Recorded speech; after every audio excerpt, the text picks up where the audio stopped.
ჩვენ დავბრუნდით პირდაპირ ეთერში, გადაცემის ამ ბლოკში საუბარს ვიწყებთ ანა დოლიძესთან, პარტია ხალხისთვის ლიდერი არის ჩვენთან ერთად, ის კოალიცია ძლიერ საქართველოს წარმოადგენს. მოგესალმებით, მადლობა რომ იღებთ გადაცემაში მონაწილეობას. დღეს გამოქვეყნდა ეუთო ოდირის დასკვნა რეპრესიულ კანონებზე, რომელიც რამდენიმე დღეში სამი მოსმენით მიიღო ქართულმა ოცნებამ და შეიძლება ითქვას, რომ ყველა ცვლილება, რაც პროტესტის მონაწილეების წინააღმდეგ იყო მიმართული და გამკაცრებას ისახავდა მიზნად, არის გაკრიტიკებული.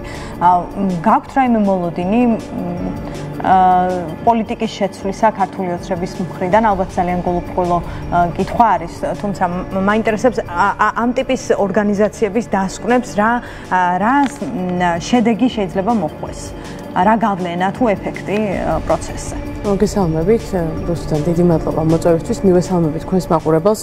არ შეიძლება არ გამოვეხმაურო ჯერ შემზარავ ფაქტს, რომელიც მოხდა გუშინ ღამე ჭავჭავაძის გამზირზე, მართლა ის რაც უკვე ხდება თბილისის ქუჩებში, ალბათ ყველაზე ძალადობრივ ქალაქებს გადაუსწარით, სოფლიოში ვთქვათ იოჰანესბურგი იქნება ეს თუ რამდენიმე რეიტინგებში არის ქალაქები, რომლებიც ცნობილია ძალადობებით და ეს არა მარტო რაოდენობა დანაშაულების, არამედ როგორ ხდება ამ დანაშაულების ჩადენა ჩვენ ქუჩებში, კიდევ ერთხელ აჩვენებს, რომ ჯერ ესერთი არავისთვის ეს ქვეყანა უსაფრთხო არ არის და მეორე რომ თავიდან ბოლომდე მიტოვებულია ეს სახელმწიფო, მიტოვებულია ის მთავარი პასუხისმგებლობა, რაც აქვს ამ ხელისუფლებას, რომელიც თვლის რომ ხელისუფლებაა მართვა ადამიანების პასუხისმგებაში მიცემა, ის რომ მიტაცებულია სასამართლო და პროკურატურა და ადამიანები ვერავინ ვერ ხედავს, აცრო წავიდეს სასამართლოში იმის ფონზე, რომ მთელი რესურსი, მთელი პოლიცია გადართული არის რუსთაველზე, ვინ გამოჩნდება და ვინ არ გამოჩნდება, ჩვენი დღის წესრიგის თვალყურის დევნებაში და ჩაწერაში. აი ამ მდგომარეობაში ვართ. თქვენ კითხვას უპასუხებ, რა თქმა უნდა, ყველა კანონები, რომელიც მიიღო ქართულმა ოცნებამ დეკემბრის ბოლოდან აი დღემდე, რომელსაც იღებს დაწყებული ჯარიმებით, რომლებიც აღემატება მინიმალურ ხელფას რამდენიმე ათეული რაოდენობით, ხო?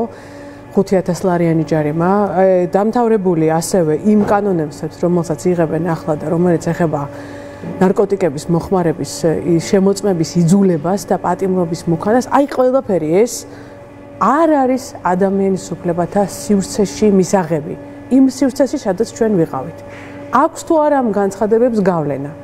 მე შეიძლება არ აქვს იმდენი გავლენა, რაც შეიძლება და ქონოდა, ან რაც უნდა ქონდეს, მაგრამ მე მაინც ვფიქრობ, რომ აქვს.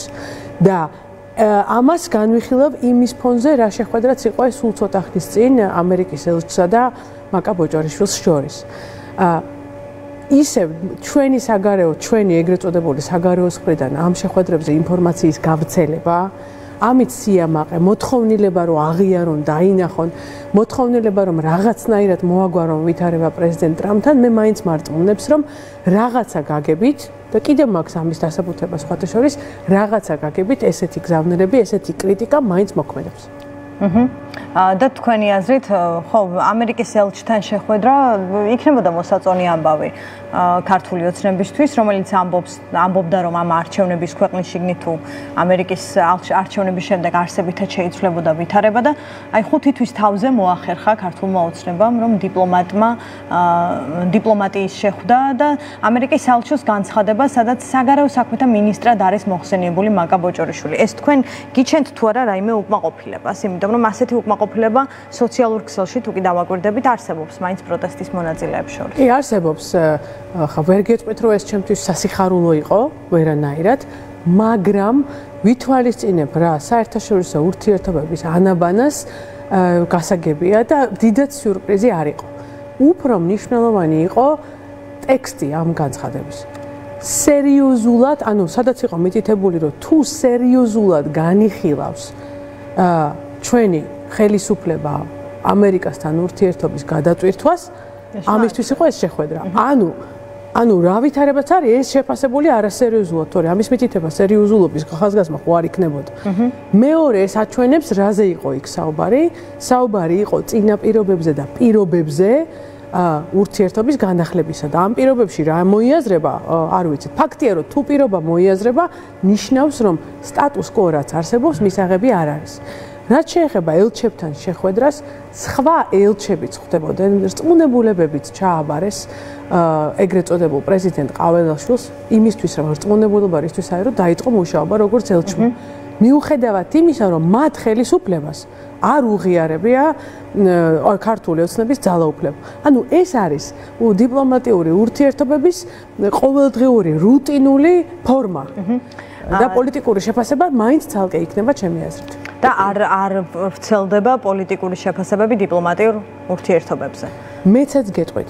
შეგიძლია ძალიან ბევრი შემთხვევა შემიძლია ავიღო, მათ შორის ბალტიისპირეთის ოკუპაცია საბჭოთა კავშირის მიერ 40-იან წლებში, როდესაც ხელისუფლება შეიძლება არ იყოს აღიარებული ნორმალურად და ლეგიტიმურად, მაგრამ რაღაცა ვითარება აუცილებელი იყოს, საქმიანი ურთიერთობა და დამოკიდებულება აუცილებელი იყოს მის წარმომადგენელ საელჩოსთან.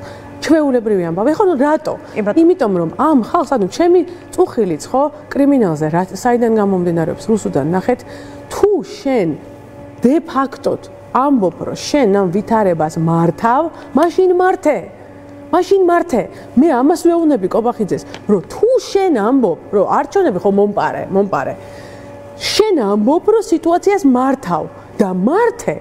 რამდენიც გინდა იმდენ ავტორიტარულ სახელმწიფოს მე დაგისახელებთ, სადაც ახლოს არ მოვა ჩვენთან, ან სიღარიბით 1000 ჯერ უკეთესი ვითარება, არც სიღარიბე არ არის, აჭმევენ მოქალაქეებს, ასმევენ, უსაფრთხოდაც არიან და ის უბედურება, რაც ხდება თბილისის ქვეყნის ქუჩებში, საერთოდ არ ხდება.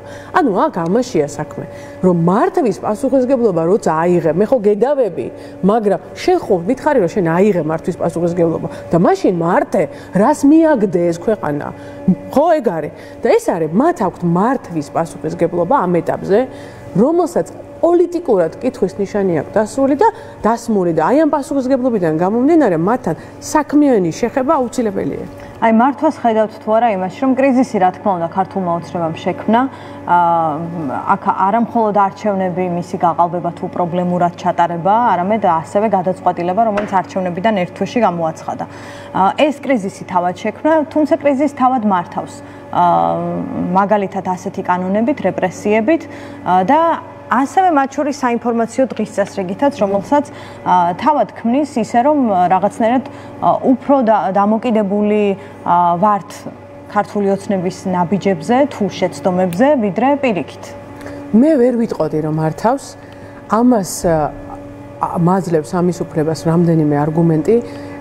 მათ შორის ემოციური მდგომარეობა ქართული ოცნების ლიდერების და რეჟიმის სპონსორების, მოგვიანებით თქვენთან იქნება სიუჟეტი ასევე ირაკლი რუხაძეზე და არ ვიცი, ძალიან რთულ ემოციურ ფსიქოლოგიურ ვითარებაში არიან, ასევე ძალიან რთულ ვითარებაში არის ქალაქის მერი, უკაცრავად ისეთი დამოკიდებულება, რომელიც მას აქვს თავისი თანამოქალაქეების მიმართ, თუნდაც კრიტიკული ჟურნალისტების მიმართ, ეს აჩვენებს, რომ მათ მართვის პასუხისგებლობას თავს ვერ ართმევენ.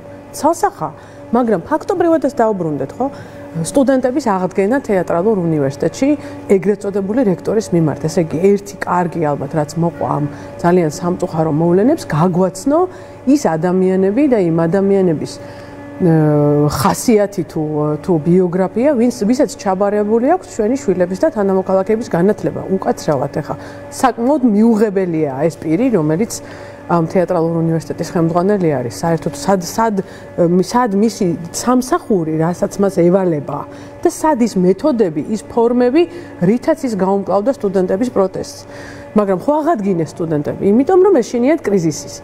ის რაც ხდება, მაგალითად, შაიშმელაშვილის საკითხი და მე ამის მინდა სამივე ერთად განვეხილო. შაიშმელაშვილის საკითხი, ჩიკვაიძეს, ბიზნესმენ ჩიკვაიძის საკითხი და ბაჩიაშვილის საკითხი. ტიპიურად თქვენ რო შეხედოთ ბალკანეთის, აი აღმოსავლეთ ევროპის ავტორიტარული რეჟიმები როგორ ჩამოიშალა, მაგალითად ჩრდილოეთ მაკედონია, ხო? მაგალითად ბოსნია-ჰერცეგოვინა ეხლა დაპატიმრებულია წინა პრეზიდენტი იქ ერთ-ერთი ავტონომიური რესპუბლიკის ავტორიტარი. როგორ იშლება და ასე შიგნიდან დაახლოებული ადამიანები, რომლის მიმართაც რეჟიმი, იმიტომ რომ ეჭვიანობს და პარანოიულ სიტუაციაშია, არაპროპორციულ ზომას იღებს. 1 2 3 შემთხვევა მე დარწმუნებული ვარ რომ ამ პირობებში კიდევ ბევრ ასეთ შემთხვევას ვნახავთ. და რა ეტაპია მაინც ეს აი ახლა 100 დღეზე მეტია პროტესტი გრძელდება, თუმცა ყოველი დღე ძვირია, ფინანსურადაც ძვირია მოქალაქეებისთვის. ფიქრობ თუ არა რომ ეს შეიძლება რაღაც გაყინული მომენტი იყოს ახლა ამ პროტესტში თუ არა? არა, მე არ ვიტყვი რომ გაყინული მომენტია, იმიტომ რომ მართლაც რეპრესიები გრძელდება ყოველდღიურად. იქით ამ მხრიდან რომ არ რეპრესიები არ იყოს, ხო? მაშინ შეიძლება თქვა რომ აი რაღაცა პატის სიტუაციაში ვართ, ხო?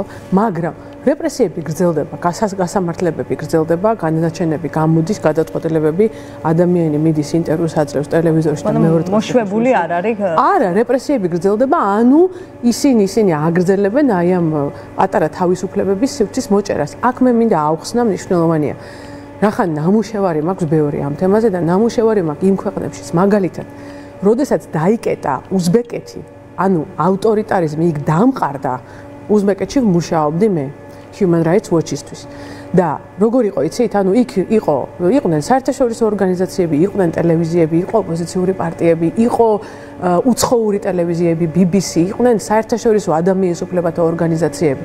და შემდეგ დიდი ფაქტის მერე აჯანყების შემდეგ, და რომელსაც მოყვა სისხლიანი ჩახშობა 2000 წლებში ვამბობ, ეს ყველაფერი ნელ-ნელა დაიკეტა. რატო ვამბობ ამას? რომ ავტორიტარიზმი არსებობს, კონსოლიდირებული ავტორიტარიზმი, არსებობს დემოკრატია, მაგრამ შუაში არის ძალიან ბევრი ნაცრისფერი რუხი სივრცე. ჩვენ ჯერ კონსოლიდირებულ ავტორიტარიზმში არა ვართ და სავარაუდოდ არც არასოდეს არ ვიქნებით, იქიდან ორი ფაქტორი. ერთი ინსტიტუციური ფაქტორი, როგორ ავართ, სად ცხოვრობთ, ვიზა ლიბერალიზაცია, კანდიდატის სტატუსი, ჩვენი ისტორია, ინსტიტუტები რამდენი წლის არის, ბოლო-ბოლო ხო ყავს ამდენი მოსამართლე, რომელმაც ეს არის რუხი ნაცრისფერი შუაში ვარ ახლა ჩვენთან. და მეორეს ვიტყვი ბოდიში, მეორე ეს არის ისტორიულად ჩემი საყვარელი საკითხი არის, თუ წაიკითხავთ ისტორიულ ლიტერატურას, რას წერენ რუსი მეფეები და რუსი ანალიტიკოსები კავკასიაზე, ეს დღევანდელი მომენტი არ არის, თქვენ კითხვას რო უპასუხო, ხო? ეს არის ისტორიული საუკუნოვანი ამბავი და შეხედეთ რუსეთის პირველი პრემიერის დღეურებს სერგეი ვიტეს, რომელიც საქართველოში იყო გაზრდილი და ქართველებს კარგად გვიცნობდა. ის ყოველთვის კავკასიის მართვა ძალიან უჭერდა რუსეთის იმპერიას. კი ბატონო, თუმცა ბუნებრივია ისტორიით ხომ ვერ დავიმშვიდებთ თავს, რომ ისტორიულად ქართველი ხალხი ამას ვერ დაუშვებს, რომ არასდროს დაუშვია. ანუ ამის იმედად ვერ ვიქნებით. რა აკლია ამ პროცესს ახლა დღეს და თუ ესაუბრებით ან თუ გრძნობთ ასევე მოთხოვნებსაც, დაკვეთებსაც საზოგადოების მხრიდან, განსაკუთრებით მათი მხრიდან, ვინც არის პროტესტში ჩართული, უпроსტად იყო და შესაძლოა დღეს ნაკლები იმედით უყურებდეს პროცესს, რადგან ალბათ მეტი ბიძგი სჭირდებოდა ამ პროცესს პოლიტიკოსების მხრიდან. მე მომისმენი ასეთი აზრები და ამიტომ გეკითხები. კი, ეხლა მოგიპასუხებთ. რა თქმა უნდა, და ეს მოლოდინი იყო მცდარი და მე ამას ყველა ეთერში ვამბობდი, აქაც მithქვამს, როდესაც თქვენი კოლეგები მეკითხებოდნენ, რომ დაიწყო პროტესტი, კულმინაცია იქნება თუ არა, ანუ კულმინაციის უკან გასაგები იყო, რომ ბევრ ადამიანს ქონდა მოთხოვნილება, რომ ყოფილიყო გარკვეული გარღვევა. იმიტომ რომ ჩვენ ნანახი გვაქვს ამ ტიპის გარღვევები, ხო? არა მარტო საქართველოში. ნანახი გვაქვს მაგალითად ნიკოლ ფაშინიანის მხრიდან მომხდარი გარღვევა სომხეთში, რის შედეგადაც წინა ავტორიტარული ხელისუფლება მათ გაისტუმრეს და ახალი ხელისუფლება მოვიდა. მაგრამ მაშინვე მე ნოემბერში დავწერე, ეს პოსტი ძალიან დიდი გავრცელებული არის. დავწერე, რომ არსებობს ავტორიტარული ხელისუფლების შეცვლის 5 გზა, მაგრამ ყველა სწრაფი და ეფექტური, უსწრაფი და მყისიერი არ არის. ჩემი შეხედულებით მაშინაც და ეხლაც ვამბობ, რომ შეიძლებოდა მომხდარიყო გარღვევა რომელიმე პოლიტიკოსის, ან ახლად რამდენიმე პოლიტიკური გაერთიანება შეიქმნა, ხო? მე დიდი იმედი მქონდა, რომ და ეხლაც მაქვს იმედი, რომ ისინი გააკეთებენ გარღვევას, თუ პოლიტიკოსები ეგრეთ წოდებული დამკვიდრებული პოლიტიკოსებმა თუ რაღაც ვერ გააკეთეს, გააკეთონ ახლებმა. პირიქით, კარგი იქნება, თუ ამ პირობებში ვინმე ლიდერობას აიღებს. ნახოთ, ისინი უკვე შექმნილია. მაგრამ მე დავწერე მაშინ 5 გზა, რომელთაგანაც ერთი, რომელიც არის რეჟიმის ჩამოშლა, ნელ-ნელა, რომელსაც თქვი, რომ სავარაუდოდ იქ არის სხვადასხვა მეთოდები, სხვადასხვა მათ შორის შიგნით შიდა გადატრიალება. ესეც შეიძლება მოხდეს. შიდა, ანუ რეჟიმის შიგნით, მაგალითად, როგორც მოხდა სამხრეთ კორეაში. ხო, სამხრეთ კორეაში ძალიან მნიშვნელოვანი არის რომ ვიცოდეთ წინა მთავარი ავტორიტარი ხელისუფლებიდან ჩამოაგდო პირმა, რომელიც იყო მისი უშიშროების მინისტრი, მისივე.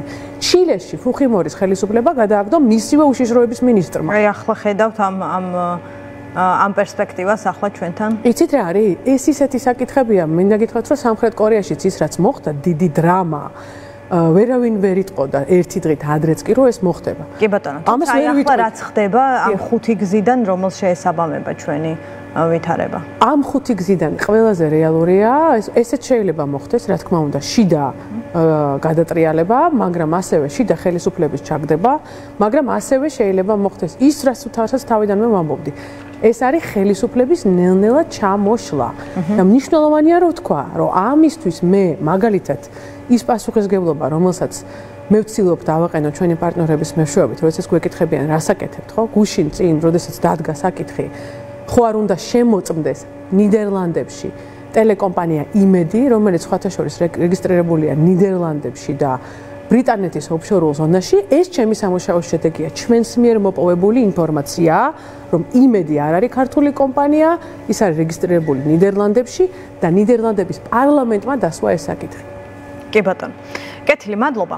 მადლობა. ვნახოთ როგორ გაგრძელდება მოვლენები. ანა დოლიძე იყო ჩვენი გადაცემის სტუმარი, მე თქვენ დაგემშვიდობებით. ჩვენ რეკლამის შემდეგ რამდენიმე წუთში დავბრუნდებით ეთერში.